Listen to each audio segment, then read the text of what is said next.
Who regularly tune into our show, our chums, our friendship group. Yes, no, don't look so shocked. We do have regulars. We're all friends. How dare you? Of course, we all like to check in on each other, don't we, and make sure we're all feeling tickety-boo, that sort of thing, yes. Well, it's a worrying thing, isn't it, when a good chum literally, well, let me explain, they're basically just kind of signing him off. I mean, you know, one paw in the sky, all that sort of thing. Who we're talking about, our very lovely furry friend, the king of 10 Downing Street, no less, Larry, the Downing Street cat. Let me explain. Hi, good morning, nice to see you, thank you so much. We're still in the beautiful area of Ilkley in West Yorkshire today. Absolutely divine, isn't it? All this wonderful greenery, lush greenery. There's a smell of money here.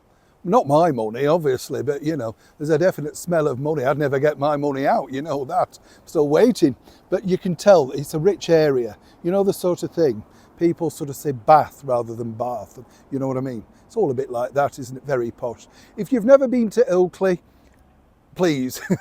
No, I was going to say if you've never been to Ilkley, honestly, do make a trip. A wonderful, wonderful little hamlet of a place. Very nice indeed. Now, here's a person, and you know, I would say has really done his, well, he's given his life of service to looking after 10 Downing Street over the last 17 years. Larry the Downing Street cat was a rescue cat, came from Battersea Dogs Home, and was brought, in fact, because of the Prime Minister at the time, the Right Honourable David Cameron, who was in the main job at that point, and he was brought really as a pet for the children. But he wasn't, you know, they weren't allowed to take him because he was part of the government property. Yes, Larry's owned, let me tell you. Now, you may have seen this particular story, that's right. According to that particular source, well, they're putting into place something very similar to what happens to senior royals. That's right. It's all about, you know, what happens sadly when Larry may pass away. Hopefully, he's got many more years yet. He's only 17 years old. In the full thrust of life, I would say. I don't know about you. But I would suggest this is a very bigger picture, right? The true story is this.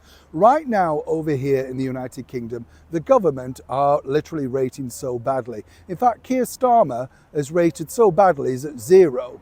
So what they've decided to do, and this is what we like to share here on the show, the mainstream media and 10 Downing Street have decided, oh, let's cheer the nation up on the bank holiday period to let people know exactly, you know, what would happen when poor Larry departs. Now, the last time I saw Larry, he looked as fit as a fiddle, you know. I think actually he might see out Keir Starmer at this rate, you know what I'm saying? He could be welcoming another Prime Minister. In fact, I think you could say that Larry has welcomed more Prime Ministers. The only other person would have been our late and wonderful monarch, Queen Elizabeth II.